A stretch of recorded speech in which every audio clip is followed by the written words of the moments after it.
ser inflamatorios, mecánicos, térmicos, y que tiene receptores sensitivos del glosofaringeo, del noveno par, en diferentes lugares, empezando desde la tráquea, el conducto auditivo externo, la mucosa nasal, la laringe, la pleura, el diafragma. Para analizar el síntoma tos es importante saber que tiene muchos aspectos clínicos, semiológicos que se deben averiguar. El tiempo de evolución, si es una tos aguda o es una tos crónica. El tiempo de evolución. Hay que tratar de averiguar si es que hay algún antecedente del paciente que permita saber la causa de la tos. Hay que saber si esa tos está asociada con la producción de flema o no. ¿Es una tos seca o es una tos productiva? La intensidad, la frecuencia, el horario y la relación con el día de la tos. ¿Hay alguien más que quiere ingresar? Cuando la tos es de origen respiratoria puede tener diferentes características semiológicas. Una tos que es de tipo ronca, llamada también tos perruna, suele tener su origen a nivel laringio. Esa tos ruidosa puede ser traqueal. La tos húmeda asociada con expectoración es de origen bronquial o pulmonar, y la tos seca suele ser de origen pleural o mediastinal.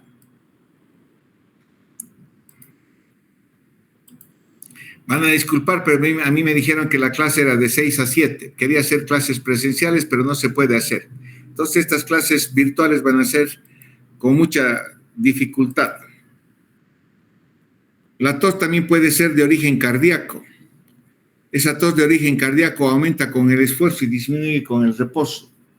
El paciente cardíaco suele presentar siempre disnea, una sensación de falta de aire que vamos a ver más tarde cuáles son las características semiológicas. Puede ser una tos de origen mediastinal que es seca y persistente. La tos de origen a nivel de procesos de la laringe se asocian con trastornos de la voz. La voz se hace ronca, bitonal, hay una sensación de cosquilleo a nivel de la garganta. Hay disfonía o directamente hay afonía. La tos traqueal, también parecida a la tos laringea, pero no tiene cambios de voz, porque la irritación está más abajo, no está a nivel de las cuerdas vocales, y es de característica perruna. Hay una sensación de opresión, de dolor retroesternal, ardor retroesternal, y puede tener poca expectoración. La tos de origen bronquial, producida por procesos infecciosos inflamatorios a nivel bronquial, es una tos que se asocia frecuentemente es húmeda y que tiene abundante expectoración, que puede ser mucopurulenta y puede ser abundante. Puede ser una tos postural que también se modifica con la posición, sobre todo cuando existen bronquiectasias.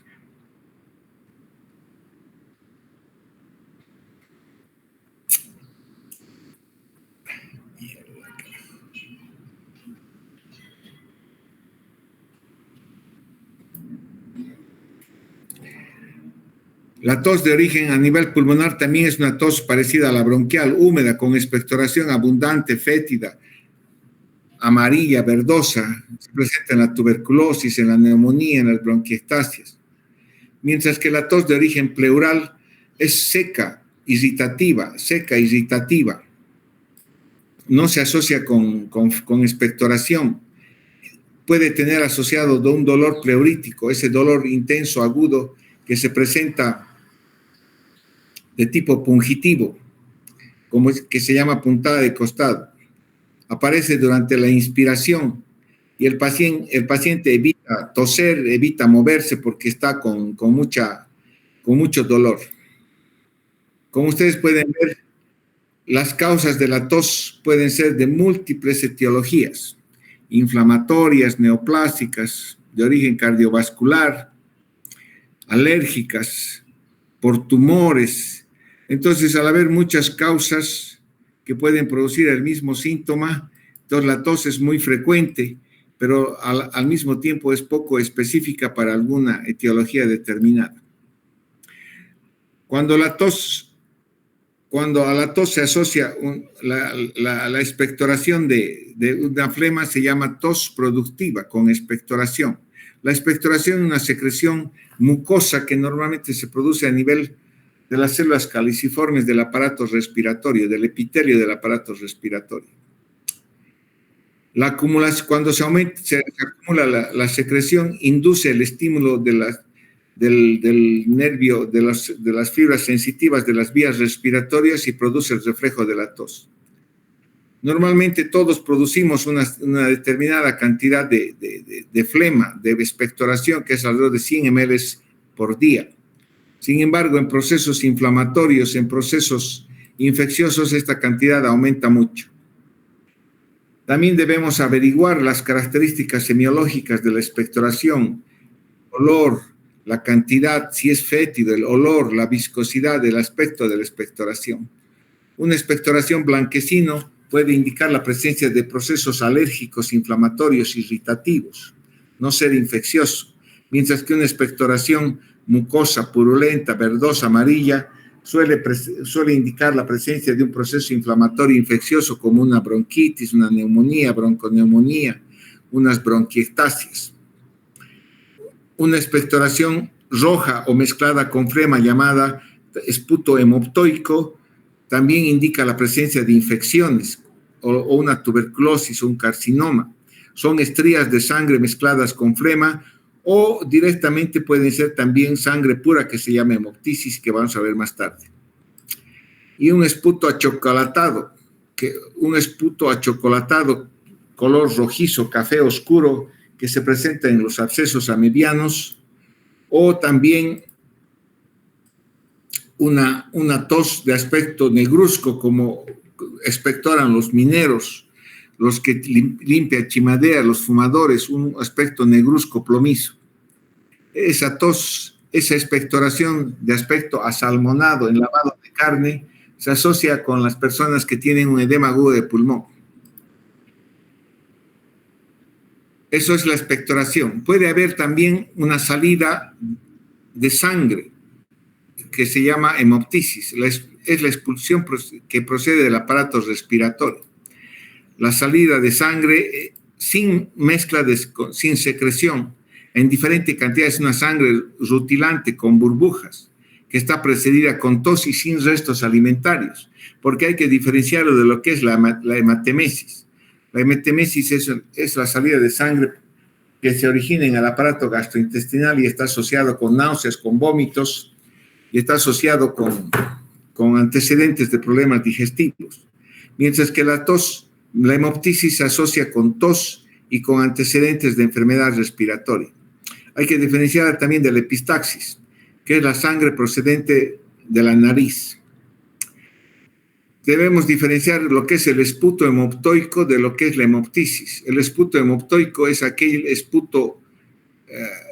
secreción purulenta que tiene estrías de sangre, es rumbroso. Es una sangre mezclada con expectoración, con pus. Mientras que la hemoptisis es la salida de sangre pura, roja, rutilante, que puede volverse oscura con coágulos después de 24 o 48 horas. La hemoptisis se puede clasificar de acuerdo al volumen que uno expectora. Obviamente, el problema de la hemoptisis es que al salir la sangre de la vía de algún lugar del parénquima pulmonar, puede inundar todo el árbol tráqueo-bronquial y puede producir una obstrucción de la vía aérea, independiente del lugar de donde se origina la hemoptisis. Este es el problema de la hemoptisis. Al producir una obstrucción de la vía aérea, puede inducir una insuficiencia respiratoria severa. De acuerdo a la cantidad que sale de la hemoptisis, puede clasificarse en leve, moderada o severa. Moderada, severa, de 200 a 600 ml por día. Masiva, cuando es más de 600 ml por día, o cuando en un solo episodio elimina más de 200 ml de sangre el paciente, o cuando esta hemoptisis se asocia con un estado de hipotensión, un estado de shock hipovolémico por la pérdida masiva de sangre. La hemoptisis también puede tener diversos orígenes, todos en el árbol respiratorio, en la tráquea por tumores benignos, malignos, en la laringe traumatismos a nivel de los bronquios por carcinomas, por quiste broncogénica. En el parénquima pulmonar puede estar producido por cáncer primario, absceso pulmonar, la tuberculosis. El 50% de la hemoptisis en esta parte del mundo está asociado a la tuberculosis pulmonar por la presencia de lesiones cavitarias a nivel del pulmón. Otro síntoma importante es la disnea. La disnea es la sensación de falta de aire, la sensación de ahogo. Esta disnea tiene que establecer esa sensación de falta de aire y hay que diferenciar de lo que es la taquipnea, que es el aumento de la frecuencia respiratoria, o la polipnea, que es el aumento del volumen respiratorio, o la hiperapnea, que es el aumento de la frecuencia y el volumen respiratorio. La disnea también tiene diferentes lugares donde se origina. Los más clásicos son problemas cardíacos y pulmonares, pero a nivel pulmonar puede haber trastornos de la ventilación, como puede haber una disnea de origen inspiratorio que se produce por obstrucción de la vía aérea superior, la faringe, la laringe, la tráquea, o la disnea expiratoria que se asocia con obstrucción a nivel de los bronquios. A veces es difícil diferenciar y uno asume que los trastornos ventilatorios producen una disnea. Trastornos del intercambio respiratorio con reducción de la superficie alveolar, neumonía, edema de pulmón, hidrotórax. Trastornos de la elasticidad pulmonar, como en el enfisema pulmonar. Alteración de la permeabilidad del alvéolo capilar en la fibrosis pulmonar. Hay un bloqueo alvéolo capilar, es una disnea inicialmente de esfuerzo que va progresando hasta ser de reposo. O incluso trastornos del volumen torácico, del volumen respiratorio, por sifoscoliosis, por obesidad, elevación del diafragma.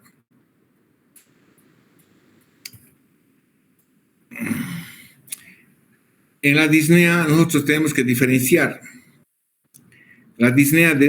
Tenemos que diferenciar sobre todo la disnea de reposo y de esfuerzo.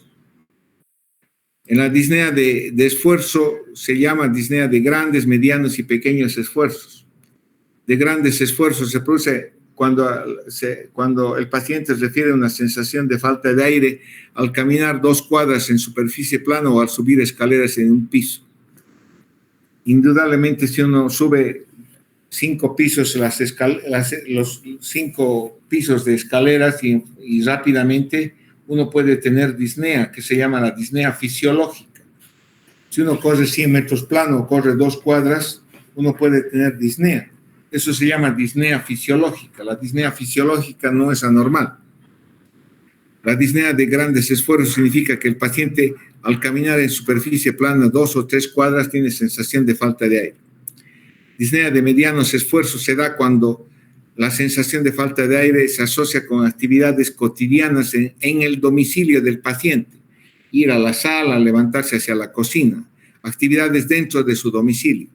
La disnea de pequeño esfuerzo se da cuando se da la sensación de falta de aire con el cuidado personal al bañarse, vestirse, rasurarse, hablar. Estos son los tipos de disnea de esfuerzo que suelen estar asociados a patologías cardíacas. Y también existe la disnea de reposo, la disnea en posición supina. La disnea de reposo se llama ortopnea, cuando el paciente refiere sensación de falta de aire al adoptar una posición recostada. Eso se llama ortopnea. O si el paciente despierta en la noche, una vez conciliado el sueño, con una sensación de falta de aire, se llama disnea paroxística nocturna. La disnea de reposo suele darse casi exclusivamente en pacientes que tienen patología cardíaca, mientras que la disnea de esfuerzo suele darse también en pacientes con problemas respiratorios. Entonces, yo tengo que diferenciar. Una disnea aguda es aquella que se produce por problemas respiratorios agudos, mientras que la disnea crónica suele ser de origen respiratorio o cardíaco. También puede estar la anemia puede producir una disnea. La disnea cardíaca hay que diferenciar básicamente estas dos formas de disnea, la disnea cardíaca y la disnea respiratoria, para orientar la anamnesis y orientar el diagnóstico. La disnea de origen cardíaco aumenta con el ejercicio. Es una disnea de grandes, medianos o pequeños esfuerzos y también se intensifica en el decúbito. Presenta ortopnea y disnea paroxística nocturna. Entonces es característicamente una disnea de origen cardíaco y puede estar asociado con edema y con nicturia. Mientras que la disnea respiratoria también se aumenta con la actividad física, pero tiene pocos cambios con la posición. El paciente puede dormir con una sola almohada. La disnea de origen respiratorio se alivia cuando el paciente se echa en la cama. No tiene esas características de la ortopnea o la disnea paroxística nocturna. Y la disnea respiratoria se asocia con síntomas respiratorios, con tos, con expectoración, con sibilancias.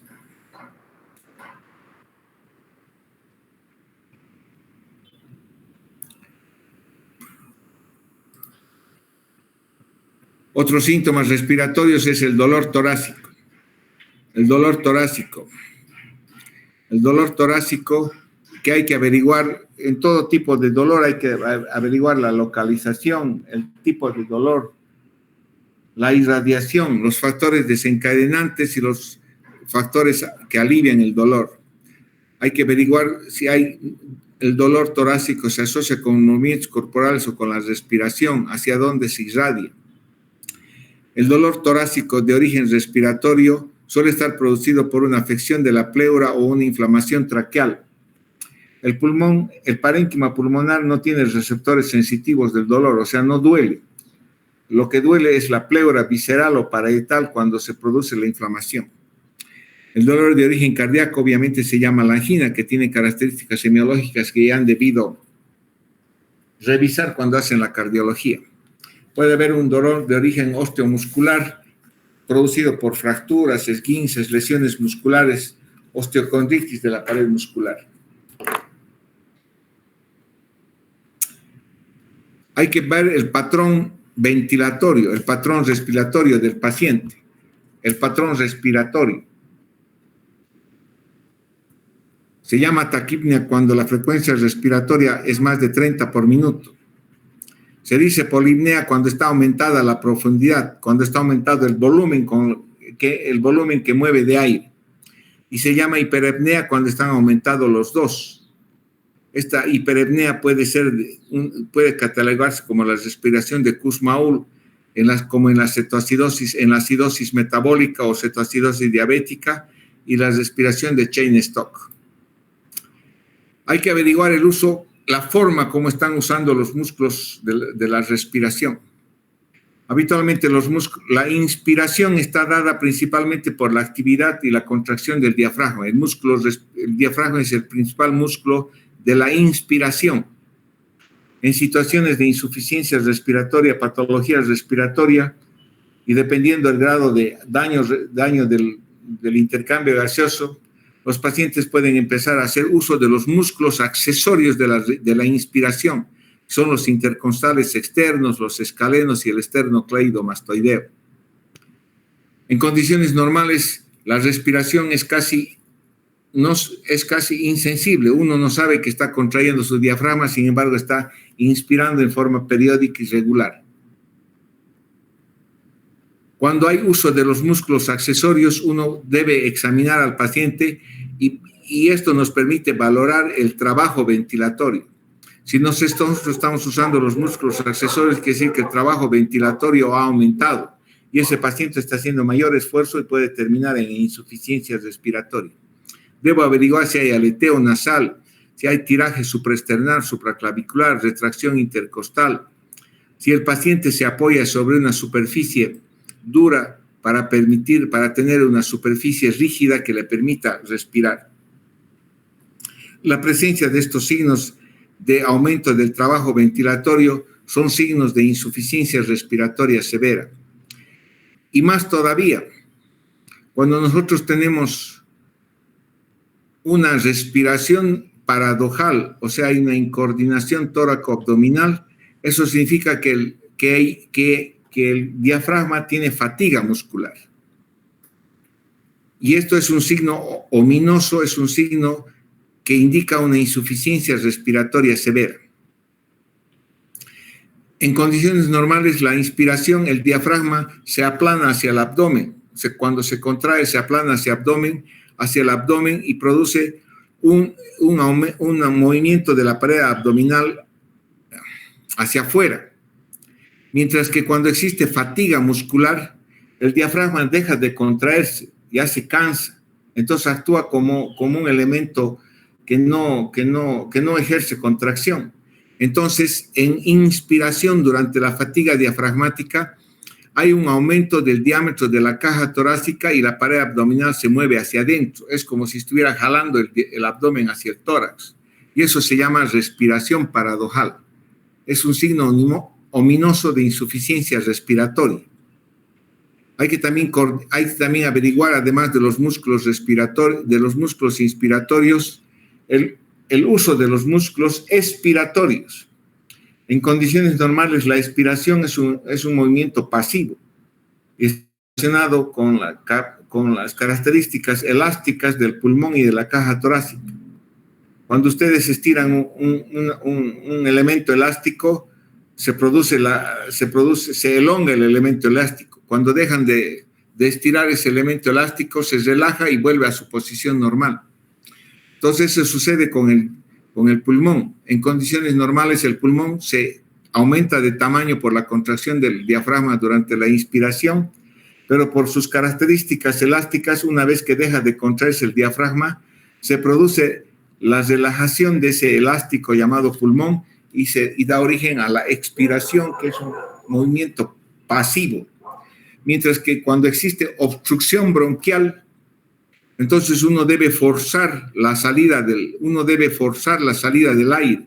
Y ahí es cuando se hace uso de los músculos expiratorios forzados, que son los músculos de la pared abdominal. Cuando el individuo está contrayendo los músculos de la pared abdominal durante la expiración, significa que está teniendo un proceso de obstrucción bronquial, porque tiene que forzar la salida del aire. Entonces es importante valorar el patrón ventilatorio. La cianosis es un signo semiológico muy tardío. Significa que ya el individuo está con una cantidad muy baja de oxígeno y la cantidad de hemoglobina reducida es más de 5 gramos. Indudablemente, cuando un paciente con una condición aguda está con cianosis, quiere decir que ya está a punto de hacer un paro cardíaco. La acropaquia. La acropaquia son cambios que se dan en el transcurso de años a nivel de la uña y la falange distal de los dedos. Hay un agrandamiento de la parte distal de los dedos. Pérdida del ángulo ungueal. Normalmente nosotros tenemos un ángulo entre en la raíz de las uñas. Las uñas adquieren una concavidad que se llama uñas en vidrio de reloj y se produce una hipertrofia de la falange distal, que se llaman dedos en palillo de tambor. La combinación de estos dos elementos se llama hipocratismo digital. Al hacer cambios crónicos, estos están asociados a una enfermedad pulmonar crónica. Aquí podemos ver que en condiciones normales hay un ángulo que se produce entre la parte final de la piel y el origen de la uña, mientras que en la acropaquia este ángulo se pierde y las uñas adquieren una concavidad superior en forma de vidrio de reloj. Tenemos también los signos de insuficiencia cardíaca derecha en pacientes que tienen cor pulmonar crónico. El cor pulmonar crónico se produce cuando existen enfermedades pulmonares crónicas, fibrosis, bronquiectasias, secuelas de tuberculosis cicatrizales, neumoconiosis. Estos problemas pulmonares crónicos vamos a ver en algún otro momento, van a dar origen a cambios en las arterias pulmonares, en las arteriolas pulmonares, remodelación de las arteriolas pulmonares, a obstrucción de las arteriolas pulmonares como en el TEP crónico, y eso va a dar origen a una hipertensión arterial pulmonar. Hipertensión arterial pulmonar. Y obviamente esta hipertensión arterial pulmonar va a afectar la función del ventrículo derecho. El ventrículo derecho en condiciones normales es un ventrículo que se contrae contra bajos niveles de presión en la arteria pulmonar. En condiciones normales la presión de la arteria pulmonar es alrededor de 25 a 30 la presión sistólica. Entonces el ventrículo derecho se contrae generando ese nivel de presión. Pero cuando esa presión de la arteria pulmonar es más de 40 milímetros de mercurio, significa que hay una hipertensión arterial pulmonar y el ventrículo derecho tiene que empezar a esforzarse, a contraerse con mayor fuerza para vencer ese nivel de presión. Y eso va a dar origen a lo que se llama cor pulmonar, un crecimiento, una hipertrofia del ventrículo derecho. Y cuando esta situación ya se descompensa, puede dar origen a lo que es una insuficiencia cardíaca derecha. Entonces sería un cor pulmonar descompensado con insuficiencia cardíaca derecha que se caracteriza por la presencia de ingurgitación yugular, hepatomegalia, reflujo hepatoyugular, edema periférico. Todos son signos de insuficiencia cardíaca derecha. Y en la auscultación cardíaca a nivel pulmonar, cuando hay hipertensión arterial pulmonar, puedo encontrar un reforzamiento del segundo tono a nivel del foco pulmonar. Puedo encontrar un soplo sistólico a nivel del foco pulmonar o del foco tricuspide. En la anamnesis es importante saber el tabaquismo de la persona. El tabaco es uno de los elementos que origina patología bronquial, asma, EPOC. Hay que saber cuántos paquetes al día, durante cuántos años ha fumado. Y también es importante saber si hay un tabaquismo pasivo. No solamente los que fuman, sino los familiares pueden adolecer de patología pulmonar. Antecedentes de ingesta alcohólica, fármacos, los hábitos sexuales, uso de drogas y las exposiciones laborales. En la semiología respiratoria es muy importante saber qué trabajo realiza una persona. Si una persona trabaja de panadero, cocinero, costurero, es posible que exista una exposición a antígenos orgánicos y pueda tener patología pulmonar. Los mineros, los antecedentes familiares. Y el examen físico. En el examen físico pulmonar hay que inspeccionar el tórax para ver la simetría, la expansibilidad del tórax, la simetría de la caja torácica. Si hay hiperinsuflación torácica, si hay signos de respiración paradojal. Indudablemente, a estas alturas de la vida nadie palpa ya a los pacientes, nadie toca a los pacientes por motivos de salud, por motivos de higiene. Entonces, la auscultación es importante. En la palpación uno antes buscaba el frémito, que es la transmisión de las vibraciones vocales. Actualmente la transmisión de las vibraciones vocales se realiza con el estetoscopio, tratando de identificar si hay broncofonía, que es un aumento de la transmisión de las vibraciones vocales, o si hay egofonía, que es una disminución de la transmisión de las vibraciones vocales. La percusión es un sonido que tienen que ustedes acostumbrarse a hacer para poder determinar la normalidad, pero en la percusión uno busca si hay un aumento de la sonoridad que se llama timpanismo o hay una disminución de la sonoridad que se llama matidez, que indica que hay líquido o hay una condensación del parénquima pulmonar. En la auscultación, al mismo tiempo que se analizan la transmisión de las vibraciones vocales, uno escucha el ruido respiratorio, llamado murmullo vesicular, ruido respiratorio, que es un ruido respiratorio suave y homogéneo que está relacionado con la entrada del aire con la entrada del aire y la expansión de los alvéolos. Es homogéneo, es normal en condiciones normales. Puede haber ruidos anormales que se originan en diferente nivel del aparato respiratorio. En la vía aérea respiratoria superior, los ruidos anormales se llaman el estridor, que es un ruido agudo que se produce durante la inspiración. A nivel del árbol bronquial, en la tráquea, los bronquios de primer y segundo orden, puede haber roncos o sibilancias. Son ruidos agudos como silbidos. En el parénquima pulmonar se busca la presencia de estertores o crépitos, que es sinónimo, es lo mismo, o la presencia de un soplo tubárico. Y a nivel de la pleura buscamos lo que es el frote pleural.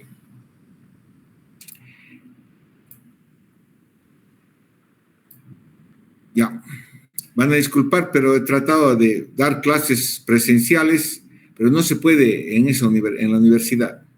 Y estas clases virtuales son las peores que pueden existir. Han tenido su lugar en el momento de la pandemia, pero ahora ustedes ya deberían exigir que todos den clases presenciales. Y obviamente me indicaron que podía dar clases de 6 a 7 presenciales en el aula verde, pero después me han dicho que todos están haciendo clases virtuales en sus casas y que no pueden ir a la universidad. Entonces, por eso me asignaron la clase de 6 a 7. Acaban de decirme ustedes que de 6 a 7 están haciendo cirugía al mismo tiempo. Yo tenía programado ya mi actividad para dar clase de 6 a 7 y por eso he dado la clase de 6 a 7. Ahora, si ustedes quieren, podemos modificar la clase a partir de mañana de 7 a 8. O seguimos de 6 a 7 como ustedes deseen. Y van a disculpar, pero estas clases virtuales van a ser las clases más deficitarias que estoy dando en estos 20 años de docencia, porque deberían de hacer todas clases presenciales. ¿Quieren dar la clase de 6 a 7 o de 7 a 8? De 7 a 8, doctor. Si nadie opina, voy a seguir con las clases de 6 a 7 y si asisten 10 personas me da lo mismo. De 7 a 8, doctor, por favor. No escucho nada, señorita. De 7 a 8, doctor, por favor.